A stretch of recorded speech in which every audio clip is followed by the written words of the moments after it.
হরে কৃষ্ণ। সকলকে আবারও কৃষ্ণ প্রীতি শুভেচ্ছা জানিয়ে আমাদের ধারাবাহিক শ্রীমদ্ ভাগবত গীতার ক্লাসে আপনাদেরকে স্বাগতম জানাচ্ছি। আজ আমরা শ্রীমদ্ ভাগবত গীতার অন্তর্গত পঞ্চম অধ্যায়ের 13 নম্বর শ্লোক নিয়ে আলোচনা করব। তো আপনারা সকলের সাথে থাকবেন। শুরুতে একটা ছোট্ট অনুরোধ জানাই, যারা চ্যানেলে প্রথমে এসেছেন অবশ্যই চ্যানেলটি সাবস্ক্রাইব করবেন প্লিজ।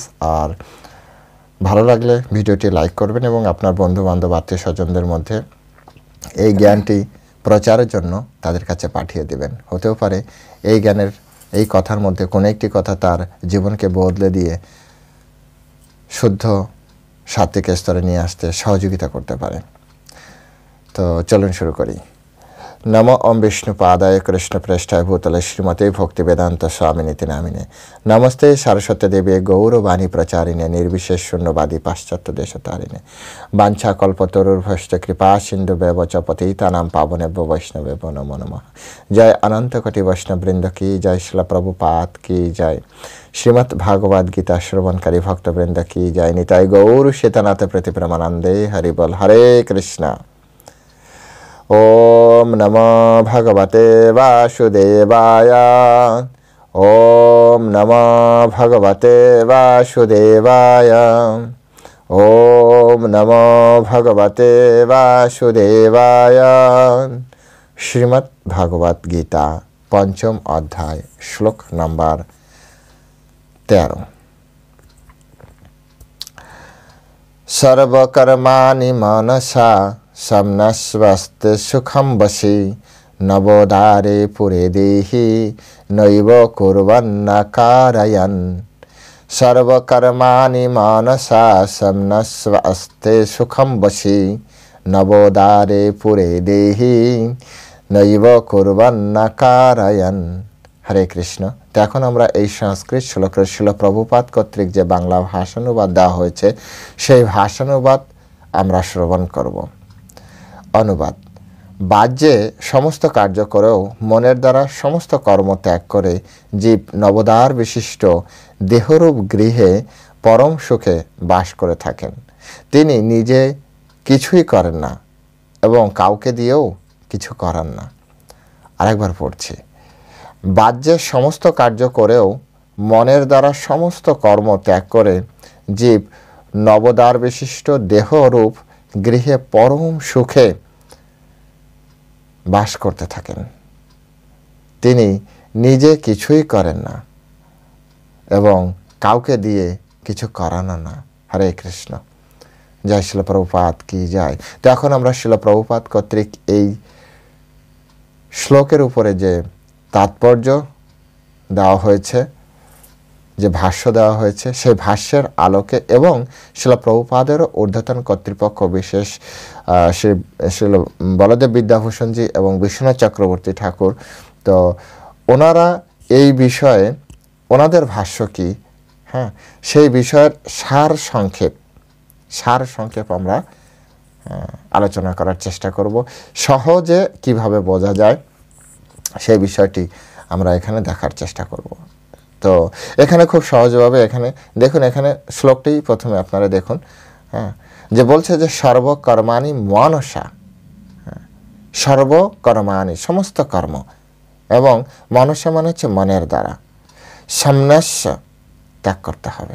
এর আগের শ্লোকে নিশ্চয়ই আপনারা দেখেছেন, যারা দেখেনি তারা দেখবেন, সেখানে বলা হচ্ছে যুক্ত কর্ম ফলম ত্যক্তা। যারা ভক্ত, যারা যোগযুক্ত, তারা কি বলছে, তাদেরকে কর্মফল ত্যাগ করতে বলছে। আর এখানে কর্মফল কিভাবে ত্যাগ করা যায়, কর্মফল কিভাবে ত্যাগ করা যায়, এই যাদের মনোভাব, যারা বুঝতে পারছে না অ্যাকচুয়ালি কর্মফল কিভাবে ত্যাগ করতে হয়, তো কৃষ্ণ সেই সকল ব্যক্তিদের জন্য আরও পরিষ্কারভাবে বিষয়টি বোঝানোর চেষ্টা করছেন। কৃষ্ণ বলছেন এই সর্বকর্মাণি মনসা সমনস্য, তুমি এক কাজ করো, মনের দ্বারা সমস্ত কর্ম ত্যাগ করো। মনের দ্বারা, হ্যাঁ, বলছে মনের দ্বারা তুমি সব কিছু ত্যাগ করো। তার ফলে কি হবে, আস্তে সুখম বসি, হ্যাঁ, অর্থাৎ মনের দ্বারা ত্যাগ করে থাকেন আর সুখম বসি, তাহলে আপনি সুখ পেতে পারবেন, এই জড়জগতে সুখ পেতে পারবেন। এখন এই সুখ তাহলে কি কর্মফল ত্যাগ করলেই সুখ হবে? এই লাইনটা খুব মজার। সর্বকর্মাণি মানসা সামনাস্য আস্তে সুখম, এই পর্যন্ত তো খুব সুন্দর, মজাই লাগছে, কিন্তু পরে যে শ্লোকটা, পরে যে শব্দ ব্যবহার করছে কৃষ্ণ, সেটা হচ্ছে বশী। বশী মানে হচ্ছে সংযত ইন্দ্রিয়। শিল বলদেব বিদ্যাভূষণ বলেছেন যে এটি হচ্ছেন বলদেব বিশ্বনাথ চক্রবর্তী বলেছেন এটা হচ্ছে জিতেন্দ্রিয়, অর্থাৎ যিনি তার ইন্দ্রিয়কে জয় করতে পেরেছেন। যিনি ইন্দ্রিয়কে জয় করতে পারেননি তিনি সংযত নয়। অর্থাৎ আপনি দেখবেন, কতটা দেখবেন, আপনার চোখ আপনার উপর নিয়ন্ত্রণে আছে কিনা, আপনি খাবেন কতটা খাবেন, আপনার জিহ্বা, আপনার মন আপনার নিয়ন্ত্রণে আছে কিনা, আপনি ঘুরতে যাবেন কতটা ঘুরবেন, এটা আপনার নিয়ন্ত্রণে। তো এভাবে যে তিনি হচ্ছেন সুখ পাবেন, সুখম বশী। সুখম বশী মানে হচ্ছে যে সুখী হবে বশী ব্যক্তি। আর বশী না হলে সর্বকর্মাণি মনসা সম্ন্যাস্তে, এটা হবে না। এই লাইনের পুরোটাই নির্ভর করছে এই বশী শব্দের উপরে। এই জড়জগতেও আপনি দেখুন সুখম বশী, আপনি যদি এই জড়জগতেও সুখ পেতে চান তাহলে আপনার ইন্দ্রিয়কে বশ করতে হবে। এই জড়জগৎ, এই যে ধরুন ডায়াবেটিক্স কাদের হচ্ছে? যারা মিষ্টির প্রতি অত্যন্ত লোভাতুর, যারা অতিরিক্ত মাত্রায় সুগার খাচ্ছে তাদেরই তো হচ্ছে। অথবা যাদের ইন্দ্রিয় সংযত নয়, অর্থাৎ খাচ্ছে বেশি কাজ করছে কম, তাদেরই সুগার হচ্ছে। জাস্ট ফর এক্সাম্পল দিচ্ছে, হ্যাঁ, এরকম করবেন না। তো এইভাবে যদি আপনি ইন্দ্রিয়কে সংযত না করেন তখন তো একটু সমস্যা হবে না? তখনই সমস্যাটি হচ্ছে। তাই আপনার সামনে পরীক্ষা, আর আপনার বন্ধু আপনাকে কল করলো, আর আপনি বেরিয়ে পড়লেন, তা আপনার মন আপনার নিয়ন্ত্রণে নয়, আপনার মন সংযত নয়, তো এর তো একটা রেজাল্ট হবে না। পরীক্ষার সময় রেজাল্টটা কি ভালো হবে না খারাপ হবে? কারণ আপনি তো যতটা পড়ার কথা ততটা পড়তে পারলেন না। এখন বলুন, না আমি তো আগেই পড়ে ফেলেছি, পরীক্ষা ঠিক আছে, পরীক্ষা হয়ে যাবে। আপনি আগে পড়েছেন, তার ফলে হয়তো আপনি 80 পেলেন, 80 মার্কস। কিন্তু আপনি যে সময়টা ঘুরতে গেছেন ওই সময়টা যদি আরও সিরিয়াস পড়তেন তাহলে আপনি 95 পেতেন। কিছু তো লস হলো, একটু ভালো রেজাল্ট হতো, সেটুকু হলো না। তাহলে সেটুকু যে কম হলো এর পিছনে কারণটা কি? অসংযত মনের জন্য। এই কথাটাই কৃষ্ণ এখানে বলছে। আপনি হঠাৎ করে কোনো একজন বন্ধুর সাথে আপনার ঝগড়া হয়ে গেল, বা কারো একজনের সাথে ঝগড়া হয়ে গেল, আপনার হাতে মোবাইল হচ্ছে, মোবাইলটা এক আছাড় দিয়ে, এটা তো প্রতিনিয়ত আমরা দেখছি, দেখতে দেখতে সবাই অভ্যস্ত। এক আছাড় দিয়ে আপনি আপনার মোবাইলটা ভেঙে দিলেন। এই যে মোবাইলটা যে ক্ষতি হলো, এটা কিসের জন্য হয়েছে? আপনার ইন্দ্রিয়, আপনার মন আপনার কন্ট্রোলে নেই, অর্থাৎ আপনি বশী না, সংযত আত্মা নয়। আর এই সংযত আত্মা না হওয়ার কারণেই তো কি হয়ে গেল? সুখ নষ্ট হয়ে যাবে। তাই এখানে বলা হচ্ছে সর্বকর্মাণি মনসা সম্ন্যাস্য আস্তে সুখম বশী। বাহ্যে সমস্ত কার্য আপনি করবেন, কিন্তু মনের দ্বারা সমস্ত কাজকে আপনি ত্যাগ,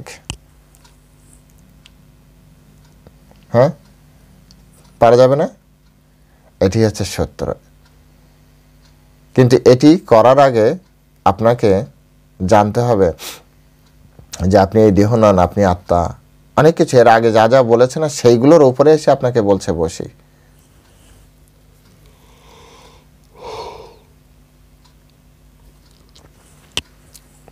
এমনি এমনি আপনাকে বলছে না, একবারই কৃষ্ণ বলছে না সব কিছু বশীভূত করো।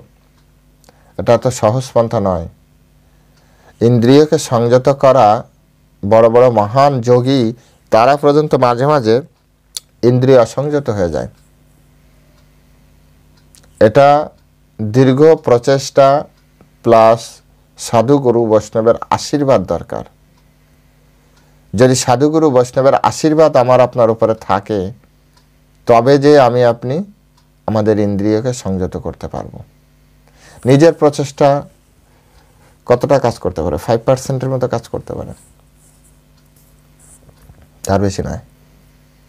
এটাও আমি আন্দাজে বললাম, নিজে নিজে বললাম। একমাত্র গুরু কৃপায় দেখুন, ইসকনের মেজরিটি পার্সেন্ট ভক্ত যারা আগে চা খেত, কিন্তু সাধুগুরু বৈষ্ণবের কৃপায় তারা এখন চা খায় না। এই জগতে অনেক ব্যক্তি আছে যারা প্রথমে মাছ মাংস খেত, পরে কোনো কারণে ছেড়ে দিয়েছে, পরে আবার তারা গ্রহণ করেছে। হাজারো নজির আছে। কোনো কারণে ডাক্তার নিষেধ করেছে তুমি এটি খাবে না, রোগ এখন, রোগটি যখন ঠিক হয়ে যাবে তখন সে আবার সেটি খাবে। সে জানে এটির কারণে আমার রোগ হয়েছে, কিন্তু তারপরে আবার সে সেটি খাবে। এর থেকে কি শিক্ষা? এর থেকে আমরা কি বুঝতে পারি? যে মানুষ এভাবে কখনো ভালো হবে না। একমাত্র সাধু গুরু বৈষ্ণবের কৃপা যদি হয়, ভিতর থেকে একেবারে হৃদয়ের ভিতর থেকে না, ওই যে খারাপের প্রতি যে আসক্তি, সেটা ডিলেট হয়ে যায়, সম্পূর্ণভাবে মুছে যায়। এটা বিষয়টা কেমনভাবে কাজ করে, যেমন ভগবান পরশুরাম তিনি তার পিতার কথা মতো তার মায়ের গলা কেটে ফেলেছিলেন। তার পিতা একবার, তার আরও অনেক ভাই ছিল, তাদেরকে বলেছিল, কোনো একটি ঘটনা রয়েছে, তো সেটা অনেক বড়, আমি যাচ্ছি না। তো তার মাকে বলেছিল যে এই নারীর গলা কেটে ফেলো, তো অন্যান্য সন্তান কাটেনি। পরে পরশুরাম এসেছে, পরশুরামকে বলছে যে তুমি তোমার এই মায়ের গলা কেটে ফেলো। পরশুরাম কোনো চিন্তা না করে, কোনো রকম একটা ফ্র্যাকশন অফ সেকেন্ড চিন্তা করেনি। পিতা আদেশ করেছে, পরশু বা কোঠার বের করেছে, ঘাস করে কলাকে পুরো বডি পড়ে গেছে। চিন্তা করুন। পরশুরামের পিতা অত্যন্ত খুশি হয়েছেন। পরশুরামকে বলছে যে পুত্র, তুমি পিতার আদেশ পালন করেছ, তুমি ধন্য, তুমি আমার কাছে বর চাও। পরশুরাম বলছে যে আমি আপনার আদেশ অনুযায়ী মায়ের শিরচ্ছেদ করেছি, গলা কেটে ফেলেছি। এবার আপনি যদি আমাকে বর দিতে চান, তাহলে আমার মাকে পুনর্জীবিত করে দিন, এটা আমার প্রার্থনা। সাথে আরেকটি প্রার্থনা, যে আমি যে গলা কেটেছি সেটা যাতে আমার মায়ের স্মৃতিতে না থাকে। পরশুরামের পিতা তার এই বুদ্ধিমত্তা সম্পন্ন প্রার্থনার জন্য খুশি হলেন এবং তিনি তৎক্ষণাৎ যোগ বলে তার মাতাকে পুনর্জীবিত করলেন। এবং যে জন্য এই কাহিনীটি বললাম, যে জন্য এই ঘটনাটি বললাম, যে সাধু গুরু বৈষ্ণবের আশীর্বাদ, মহান জনের আশীর্বাদ কিভাবে কাজ করে। তার মায়ের এই স্মৃতিতে পর্যন্ত নেই যে আমার সন্তান আমার গলা কেটে ফেলেছিল। তার মায়ের ততটুকু পর্যন্ত মনে আছে, তার মা তো দাঁড়িয়েই আছে, আর এই সবে পরশুরাম এসেছে, কিন্তু মাঝখানে বেশ কিছুটা সময় ঘটনা ঘটে গিয়েছে। এটা হচ্ছে সাধুগুরু বৈষ্ণবের আশীর্বাদ। সাধুগুরু বৈষ্ণবের আশীর্বাদ ছাড়া এগুলি হয় না। তাই আমাদের যে ইন্দ্রিয় সংযত, এই ইন্দ্রিয় সংযত হওয়ার জন্য আমাদের সাধু সঙ্গ করা দরকার।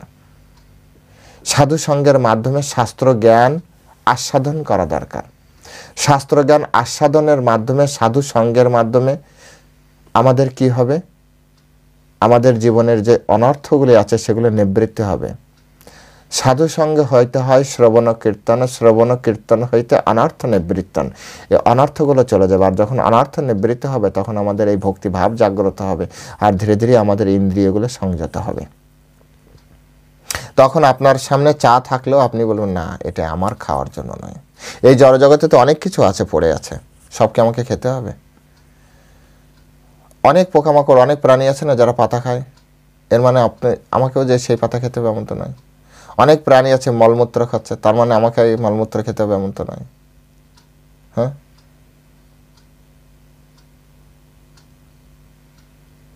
অনেক প্রাণী, অনেকভাবে জীবনযাপন করছে, এর মানে তো এই নয় যে আমাকে ওই প্রাণীকে দেখে ওইভাবে জীবনযাপন করতে হবে। সৃষ্টির সেরা জীব, মনুষ্য দেহধারী জীব সৃষ্টির সেরা জীব। এই জীব দেহ পেয়েছে তপদিব্যম পুত্র কাজানা সত্যম, ভগবান ঋষভদেব বলেছেন, তপস্যার নিমিত্তে। আর তপস্যা করতে গেলে ইন্দ্রিয় সংযত হওয়া চাই।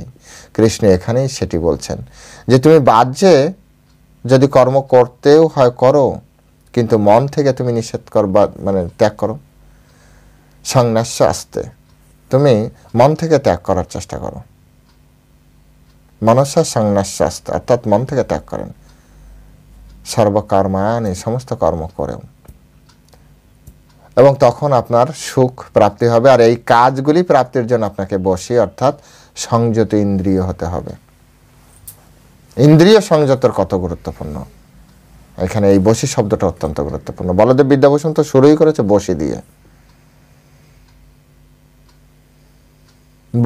বশী যদি বসে, আপনার ইন্দ্রিয় বসে না থাকে, আপনার দ্বারা কিচ্ছু হবে না।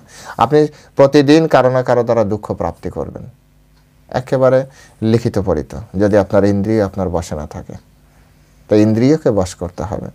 তারপরে পরের লাইনে ভগবান বলছেন নবদ্বারে পুরে দেহি।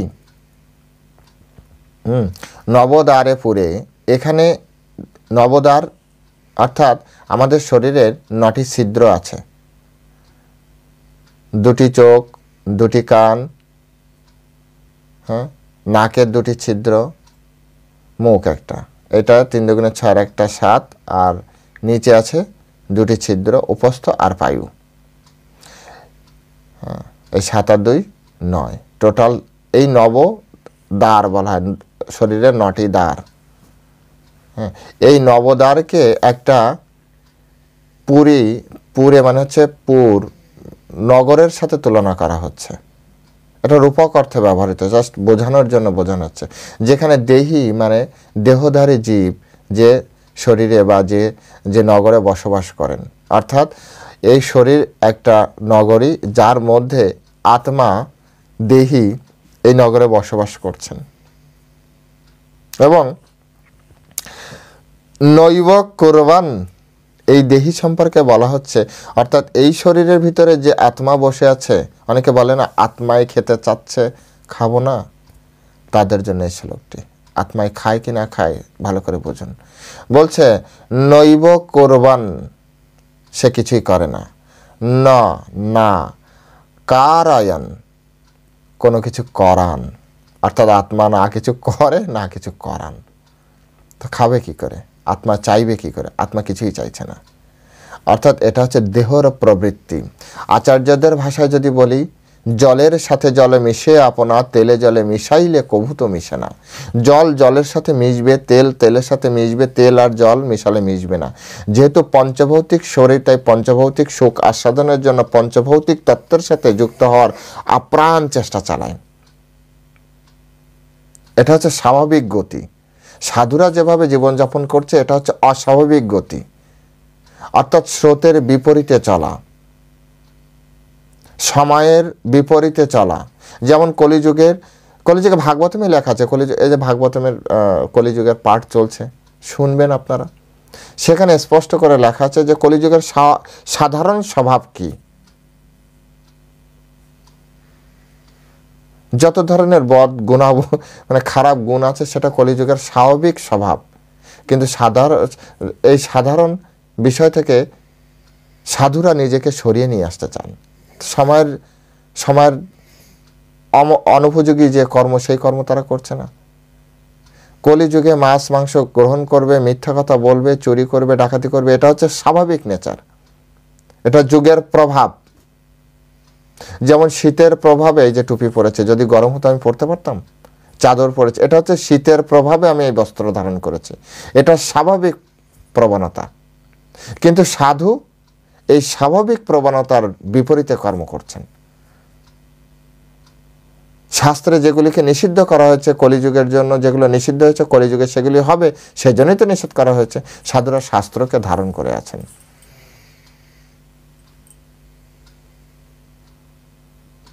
তাই এগুলিকে বুঝতে হবে যে শরীর কি, আত্মা কি, এটা সাধু সঙ্গের মাধ্যমে হবে।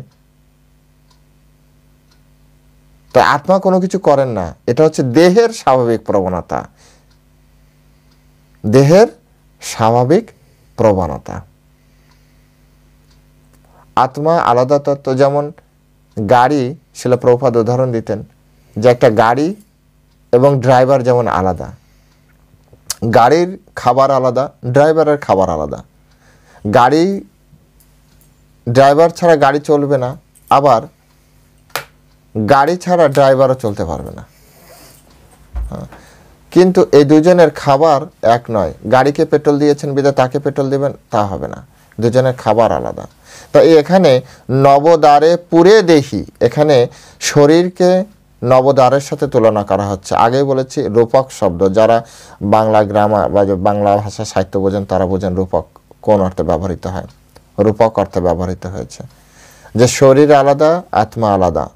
আর এই আত্মা শরীরের ভিতরে অবস্থান করে তিনি না করবান, তিনি কোনো কিছু করেন না, না কারায়ন, না তিনি কিছু করান। এটি হচ্ছে গুরুত্বপূর্ণ, এই শ্লোকের মূল প্রতিপাদ্য বিষয়। সুতরাং এখানে প্রশ্নই ওঠে না যে আত্মা খেতে চাইছে তাই আমি খাচ্ছি, আত্মা করতে চেয়েছে আমি নিষেধ করব। আত্মা করতে চায়নি, কৃষ্ণ আত্মা দেহ, কৃষ্ণ হচ্ছেন সৃষ্টিকর্তা, স্রষ্টা। এই সমস্ত মেকানিজম তিনি সৃষ্টি করেছেন, তাই তিনি ভালো জানেন কোনটা করাতে চেয়েছেন, কোনটা করাতে চাননি, কোনটা করতে চায়, কোনটা করতে চায় না। আত্মার স্বভাব আপনার থেকে কৃষ্ণ ভালো জানে। তাই কৃষ্ণ বলছেন আত্মা কখনো এরকম চায় না। শিলা প্রভুপাদ বলছেন খুব সুন্দরভাবে, এই যে দেহধারী জীবাত্মা 9টি দ্বার বিশিষ্ট একটি নগরে বসবাস করে, যেটা বলছিলাম, এটাকে নগরের সাথে, দেহটাকে নগরের সাথে তুলনা করা হয়েছে, যার মধ্যে দেহী বা আত্মা বসবাস করছে। এবং দেহরূপী নগরের প্রকৃতির বিশেষ গুণের প্রভাবে আপনা থেকেই সাধিত হয়। জীবাত্মা যদিও স্বেচ্ছায় এই দেহের বন্ধনে আবদ্ধ হয়ে পড়েছে, কিন্তু তবুও তিনি যদি ইচ্ছা করে তবে এই দেহ থেকে মুক্ত হতে পারে। শিলা প্রভুপাদ আরো উন্নত তত্ত্ব প্রদান করছেন আমাদেরকে। যদিও আমরা এই দেহের ভিতরে নবদ্বারে পুরে দেহি, অর্থাৎ দেহি এই নবদ্বারের ভিতরে ঢুকে গিয়েছে, কোনো কারণে সেই পুরীর ভিতরে নগরে প্রবেশ করেছে, কিন্তু এর মানে কি এটা যে নগরেই থাকতে হবে? যদি আপনি থাকতে চান তাতেও সমস্যা নেই, নগরে অনেক ঘর বাড়ি আছে, আপনি থেকে যান। কিন্তু আপনি যদি চান তাহলে তো আপনি বেরোতেও পারবেন। আপনি যদি চান যে আমি এই নগরে থাকবো না, তাহলে অসম্ভব নয়। এই কারণে আমরা আছি, কারণ আমরা অযুক্ত কাম কারণ ফলে শক্ত নিবদ্ধতে, আমরা কর্মফলের প্রতি আসক্ত হয়ে গিয়েছি, সেই জন্য আমরা নবদ্বারে আছি, নবদ্বার এই নগরে আছি। আমরা বন্ধন প্রাপ্ত, সেই জন্য আমরা এখানে আছি। এত সুন্দর পরিবেশ ছেড়ে যাব, আসক্তির কারণে আমরা আছি। ছোটবেলায় একটা কবিতা পড়েছিলাম, আপনারাও পড়ে থাকতে পারবেন, যে আমি সুন্দর পৃথিবী থেকে যেতে চাই না। এরকম কি ধরনের একটি কবিতা? যাই হোক, জড়জগতের কথা জড়জগতেই ভুলে গিয়েছি, ভালো। তো এখন কেউ যদি চায় সেখান থেকে মুক্ত হতে পারে, তো মুক্ত হওয়ার জন্য কি দরকার? তার দিব্য স্বরূপের কথা ভুলে যাওয়ার জন্যই তো জড়জগতে সে প্রবেশ করেছে, এই শরীরটি পেয়েছে, তো তার দিব্য স্বরূপের কথাই চিন্তা করতে হবে। যদি কেউ তার দিব্য শরীরের কথা চিন্তা করে, তখন সে আর এই নগরীতে থাকবে না, থাকতে চাইবে না, কারণ এটি তো আমাদের থাকার জায়গা নয়। আমি কেন থাকবো? যেটি আমার থাকার জায়গা নয় সেটি আমি কেন থাকবো আপনি বলুন? আমি আমার গৃহে যাব, কিন্তু আমরা কিন্তু তা ভাবছি না। আমরা এই গৃহটিকেই আমাদের নিজেদের গৃহ ভাবছি। তাই শিলা প্রভুপাদ বলছেন, জীব যখন কৃষ্ণ ভক্তে পরিণত হয় তখন তার দেহগত সমস্ত কর্ম থেকে সে মুক্ত হয়। মুক্ত হওয়ার পন্থা আগেই বলা হয়েছে, সে তখন সমস্ত কর্ম থেকে মুক্ত হয়ে যাচ্ছে। এবার আপনারা, আগেও বলেছি এখনো বলছি, আপনারা কি চাচ্ছেন? আপনারা কি মুক্ত হতে চাচ্ছেন? কৃষ্ণ এই যে মুক্তির বিষয়গুলো বারবার করে বলছে, তার মানে কৃষ্ণ আমাদেরকে কি শেখাচ্ছে? বন্ধন প্রাপ্তি হওয়ার বিষয় শেখাচ্ছে না, মুক্ত হওয়ার জন্য আমাদেরকে ইন্সপায়ার করছে, আমাদেরকে মুক্ত হওয়ার জন্য উৎসাহিত করছে। অনেকে বলে না গীতা আপনি যা বুঝেছেন তা আপনার কাছেই থাক। কৃষ্ণের প্রত্যেকটা জায়গায় কৃষ্ণ শুধু কিভাবে আমাদেরকে মুক্ত হওয়া যায় এবং মুক্ত পুরুষের লক্ষণ কি, মুক্ত হওয়ার জন্য কেমন ধরনের অ্যাটিটিউড আমার ভিতরে তৈরি করতে হয়, কিভাবে, আর মুক্ত হলেই শুধুমাত্র এই জগতে সুখী হতে পারবো, এই বিষয়গুলোই তো আমাদেরকে শেখাচ্ছে ভগবদ গীতার মাধ্যমে। কারণ কৃষ্ণ এই জগতে থেকে আমাদেরকে উপরের জগতে নিয়ে যেতে চায়। উপরের জগতে যেতে গেলে আমাদের তো সেই ধরনের মন মানসিকতা তৈরি করা দরকার, আর সেই ধরনের মন মানসিকতা তৈরি করার জন্যই কৃষ্ণ আমাদেরকে এই ভগবদ গীতার জ্ঞান প্রদান করছে। যেমন আপনি এখান থেকে আমেরিকা যেতে চান, অস্ট্রেলিয়া যেতে চান, তো আপনি এখন নাচতে নাচতে সেখানে গেলেই কি হবে? তার আগে আপনার পূর্ব প্রস্তুতি আছে। আপনাকে ইংলিশ ভালো করে শিখতে হবে, আপনাকে ওই শীতের দেশে ওই কঠিন পরিস্থিতিতে মানিয়ে নেওয়ার জন্য আপনার অভ্যাস থাকতে হবে। সেখানকার আবহাওয়া, সেখানকার পরিবেশ, সেখানকার ব্যবস্থা সম্পর্কে আপনাকে জানতে হবে। আমি যাইনি কখনো, তাই অ্যাজ ইট ইজ তো বলতে পারবো না। শুনেছি আমাদের দেশে তো বাঁ সাইড দিয়ে, বাঁ সাইড মানে গাড়ির ভিতরে, হ্যাঁ, যে সাইডে বসে, কোন সাইডে বসে ড্রাইভার? ডান সাইডে বসে। ওদের দেশে নাকি বাঁ সাইডে বসে গাড়ির ভিতরে। আমি জানি না সঠিক কোনটা ঠিক, শুনেছি উল্টা। তো যাই হোক, এক কথা হচ্ছে ওই দেশ সম্পর্কে আপনাকে ভালো করে জানতে হবে, ওই দেশের আইন কানুন সম্পর্কে জানতে হবে। আপনি যেই এমন একটি আচরণ করলেন যেটি ওই দেশের আইনের পরিপন্থী, তখন ওরা কিন্তু বলবে না না না থাক, ইন্ডিয়া থেকে এসেছে, জানে না, ছেড়ে দাও। আইনের বিপক্ষে গেলেই আপনাকে ধরবে সেখানে। তার মানে আপনাকে যাওয়ার আগে অবশ্যই ও দেশের আইন সম্পর্কে আপনাকে জানতে হবে। কৃষ্ণ এই জগৎ থেকে আমাদেরকে ভগবান তার নিজের যে ধাম, সেই ধামে নিয়ে যেতে চান। তো সেই ধামের মানুষের চরিত্র কেমন, তাদের অ্যাটিটিউড কেমন, হ্যাঁ, তাদের মনোবৃত্তি, তাদের ভাষা, তাদের চিন্তা, চেতন জগতের যে ভাব, সেগুলি কেমন, সেগুলি আমাদেরকে শেখাচ্ছেন। আর চির জগতের ভাব যদি আমি এই জগতে গ্রহণ করে আমি যদি প্র্যাকটিস না করতে পারি, আমি যদি পরীক্ষার আগেই অঙ্কটি না প্র্যাকটিস করি, তাহলে পরীক্ষার সময় যে আমি পারবো কি করে? তাই প্রথমে আমাকে অঙ্ক প্র্যাকটিস করতে হবে পরীক্ষার আগে, বারবার বারংবার, যাতে পরীক্ষার সময় নিখুঁতভাবে আমি করতে পারি। আশা করি আপনারা বুঝতে পারছেন, কৃষ্ণের উদ্দেশ্যটা বুঝতে পারছেন। এই ধরনের নিয়ন্ত্রিত জীবনযাপন করে যখন তার মনোবৃত্তি পরিবর্তন হয়, তখন সে মহানন্দে নবদ্বার বিশিষ্ট নগরীতে বাস করেন। এই 9টি দ্বার বিশিষ্ট নগরীর বর্ণনা বলা হয়েছে।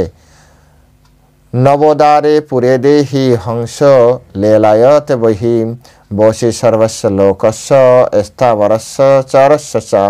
অর্থাৎ পরমেশ্বরের ভাবনায় যিনি জীবাত্মার এই দেহে বাস করেন, তিনি হচ্ছেন বিশ্ব চরাচরের অধীশ্বর। দেহের 9টি দ্বার হচ্ছে চক্ষু দুটি, 2টি নাক, 2টি কান, মুখ, উপস্থ পায়ু।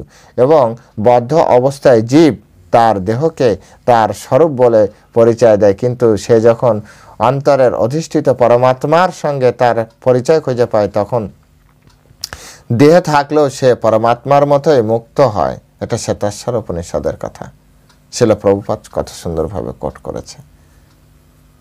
অর্থাৎ এই জগতে থেকেও বা এই দেহের মধ্যে থেকেও আপনি যদি কৃষ্ণ ভাবনামৃত বুঝতে পারেন, আপনি যদি পরমেশ্বর ভগবান শ্রীকৃষ্ণকে বুঝতে পারেন, আপনি এই দেহেতে থেকেও আপনি মুক্তই, আপনি যুক্ত নন। তাই এই শ্লোকে আমাদেরকে কি শেখাচ্ছে? কৃষ্ণ ভাবনাময় মানুষ জড়দেহের বাহ্য আভ্যন্তরীণ এই 2 প্রকার কর্ম থেকেই মুক্ত। শ্লোকটির সম্পর্কে শ্লোকটা আবার একবার পড়ে শেষ করছি। সর্বাণি কর্মাণি মনসা সম্ন্যাস্য আস্তে সুখম বসি নবদ্বারে পুরে দেহি নৈব কুর্বন্না কারায়ণ। এই নবদ্বারের মধ্যে বসে তিনি কিছু করেন না, কিছু করানো না। কোন ব্যক্তি? বসি। কোন ব্যক্তি? সর্বকর্মাণি মানস সম্ন্যাসাস্তে, যিনি মনের দ্বারা সমস্ত কর্ম ত্যাগ করেন, সেই সুখী বশী সংযত ইন্দ্রিয় ব্যক্তি, তিনি এই পুরে বসবাস করেও কিছু করেন না, কিছু করান না। আশা করছি আপনারাও সংযত ইন্দ্রিয় হয়ে এই জগতে সুখ প্রাপ্তি করে এবং কৃষ্ণের যে তত্ত্ব সেই তত্ত্ব অনুযায়ী এই জগতে কোনো কিছু না করবেন, না করাবেন।